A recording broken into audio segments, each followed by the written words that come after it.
Hello, moi c'est Émilie et je vous accompagne vers une vie plus simple mêlant zéro déchet, slow life et minimalisme. Le tout de manière bienveillante et positive. En 2016, j'ai pris un grand tournant dans ma vie en me lançant dans la réalisation de mes propres produits maison. Et tout s'est enchaîné super vite. J'ai ensuite découvert le mode de vie zéro déchet et je me suis intéressée de plus près au minimalisme. Et c'est vite devenu les thématiques principales de mon blog With Emily. Depuis, j'ai créé un quotidien qui me correspond. Un mode de vie plus simple pour à la fois réduire mes dépenses, mais aussi me simplifier la vie et enfin allouer mon temps précieux aux choses les plus importantes. Avec ce podcast, je vous partage tous mes conseils et retours d'expérience pour que vous puissiez mettre en place un quotidien plus simple et qui vous correspond. Bienvenue dans ce nouvel épisode du podcast Une vie plus simple. Aujourd'hui, on va parler favoris et pas n'importe lesquels puisque je vais vous parler de mes 5 recettes favorites de produits maison que j'adore personnellement réaliser et utiliser aussi au quotidien. Alors, j'ai commencé de mon côté à réaliser mes premiers produits maison fin 2016, début 2017 et j'ai jamais arrêté depuis, réellement. J'ai même commencé à augmenter au fur et à mesure le nombre de recettes que je réalisais et donc le nombre de produits conventionnels que j'éliminais de ma salle de bain, de mes placards, de mon placard ménage, etc. Et donc aujourd'hui, je réalise moi-même. Aujourd'hui, je fabrique la très grande majorité de mes produits du quotidien, que ce soit produits ménagers, produits d'hygiène, produits de beauté ou encore quelques produits cosmétiques. Et je vais vous parler de mes 5 favoris dans cet épisode.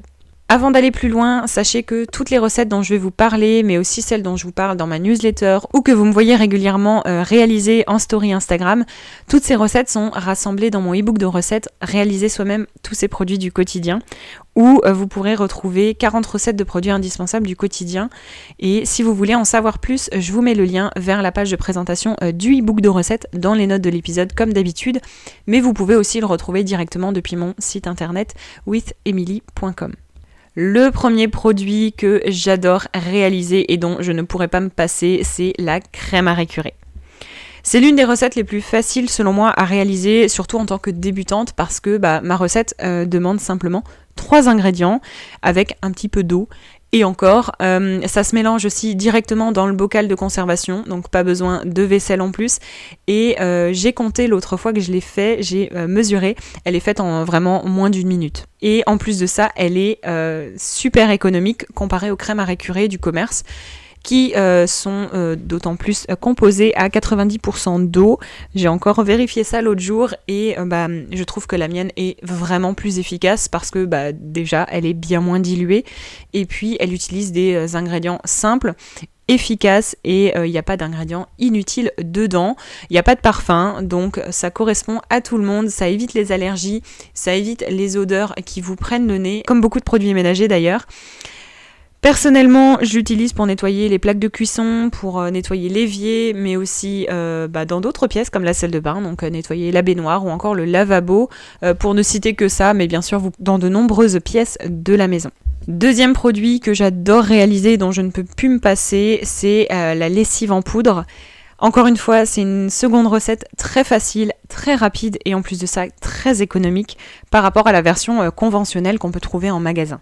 La lessive, c'est un produit qui peut coûter cher et qui en plus de ça est composé d'ingrédients parfois pas très utiles et aussi de parfums, d'agents blanchissants nocifs, etc. Bref, la lessive en poudre maison, c'est vraiment l'une de mes recettes favorites parce que en plus d'être faite en quelques minutes, elle me dure une éternité parce qu'elle est bien plus concentrée que la lessive même en poudre, qu'on trouve dans le commerce. En plus de ça, selon vos besoins, vous pouvez facilement faire le double ou le triple de la quantité de la recette de base que je vous donne dans mon e-book pour avoir une bonne réserve.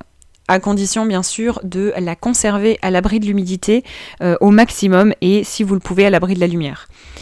Moi, c'est ce que je fais, j'aime bien faire une grande quantité de mes produits du quotidien, pas que de la lessive. Ça me permet de dédier quelques minutes où je fais la recette et le produit va me durer une éternité derrière ça. La recette que je vous propose dans mon e-book, elle est en plus très efficace malgré un nombre réduit d'ingrédients parce que c'est comme pour tout, la vie plus simple de manière générale, le minimalisme, ça se retrouve aussi dans les produits maison parce que les produits du quotidien dont je vous parle ici, mais aussi que je vous présente dans le e-book, ils ont le strict nécessaire des ingrédients parce que ça sert à rien de 1 de se ruiner en ingrédients de base et de 2 de passer un temps fou à mélanger tous ces ingrédients et à se compliquer la vie en faisant des recettes qui sont censées être là pour nous simplifier la vie. De mon côté, j'utilise cette recette de lessive en poudre depuis plus de 5 ans maintenant et je ne reviendrai jamais à la lessive traditionnelle. Même si, étant donné que cette recette contient du percarbonate de soude pour détacher les taches et puis dégraisser aussi un peu les vêtements, elle peut potentiellement ternir le linge foncé. J'ai pas eu vraiment de problème. Quand je le peux, quand j'ai la possibilité, j'utilise donc ma lessive en poudre maison, associée à côté de ça à des lessives économiques et zéro déchet, comme notamment de la lessive à la cendre, que je fais en hiver avec les cendres de cheminée que je récupère, ou encore de la lessive au lierre en été. D'ailleurs, les fiches recettes de ces 2 lessives économiques et zéro déchet, elles vous sont offertes avec le e-book de recettes pour que vous ayez vraiment tout ce qu'il vous faut si vous voulez aussi associer comme moi les deux entre la lessive en poudre maison et puis les lessives zéro déchet que vous pouvez réaliser hiver comme été selon ce à quoi vous avez accès. Une autre recette de produits maison favorite, c'est le shampoing solide. Alors, le shampoing solide et moi, c'est toute une histoire parce que c'est la toute première recette de produits maison que j'ai réalisée en 2016 déjà. Ça commence à faire loin. Et depuis tout ce temps, je ne suis jamais revenue au shampoing liquide. Au début, j'avais opté pour un shampoing solide que j'achetais en magasin. Et c'est comme ça que je me suis dit comment est-ce que c'était possible de le faire moi-même pour que ça me coûte moins cher et que j'ai tous les avantages quand même.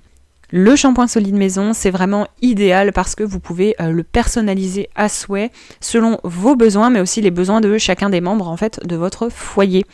Je vous propose d'ailleurs dans le e-book de recettes 3 recettes de shampoing maison pour pouvoir trouver un peu votre bonheur selon votre type de cheveux, selon vos problématiques, etc. Donc il y a une recette pour cheveux normaux, c'est la recette classique qui fonctionne très bien, c'est par celle-là que j'ai commencé.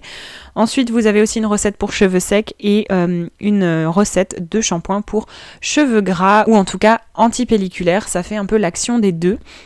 Donc vous voyez à quel point ça peut être aussi multifonction tout en étant personnalisable à souhait. Et en plus de ça, c'est un produit qui est vachement compact, qui est facile à emporter facilement avec soi, que ce soit en week-end ou même en voyage, pour pouvoir continuer d'utiliser ces produits habituels même lorsqu'on n'est pas chez soi.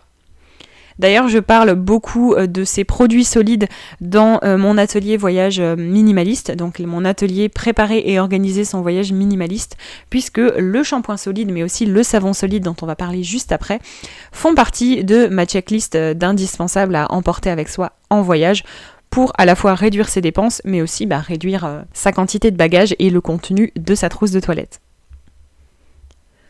Comme je vous l'ai dit, le savon solide est aussi un de mes produits maison favoris, une de mes recettes favorites.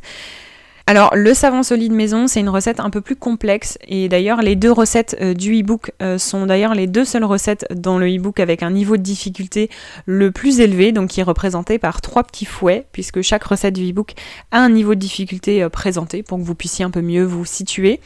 Mais faut pas que ça vous empêche non plus de tester la recette, de vous donner envie de tester la recette et de tenter l'expérience de faire ces savons maison. Parce que avec un peu de pratique, c'est une recette qui peut se faire rapidement, sans compter le temps de séchage bien évidemment, mais ça c'est du séchage passif, vous avez rien à faire. Et en plus de ça, faire soi-même son savon, c'est une belle activité à faire par exemple le week-end ou lorsqu'on est en congé.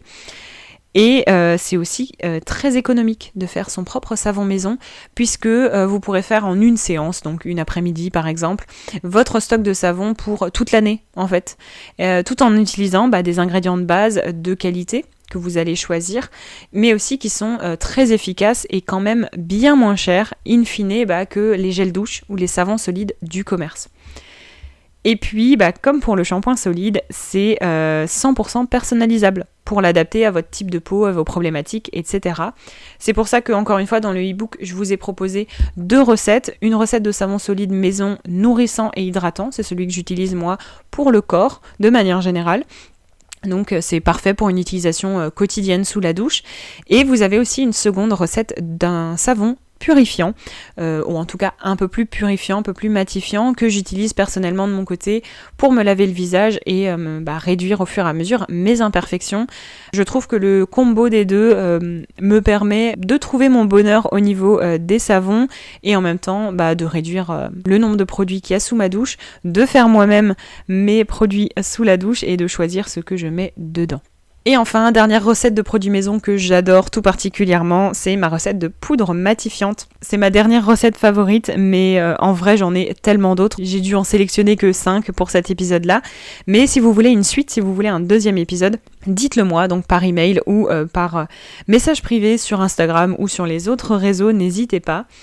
Je disais donc que ma dernière recette favorite, c'est la poudre matifiante maison. C'est une recette, encore une fois, très très très économique, et croyez-moi qu'en tant qu'ancienne blogueuse beauté, je sais à quel point peuvent coûter cher en fait les poudres matifiantes du commerce, d'autant plus quand on cherche quelque chose d'efficace, de longue durée, et qui correspond aussi à notre teint de peau. Je peux vous dire que même si vous optez habituellement pour une poudre matifiante premier prix, second prix, ou en tout cas quelque chose qui n'est pas forcément très cher, en faisant en fait votre propre poudre matifiante maison, vous allez quand même faire des économies. Parce qu'elle se compose d'ingrédients de base, très simples, très faciles à trouver et très peu chers.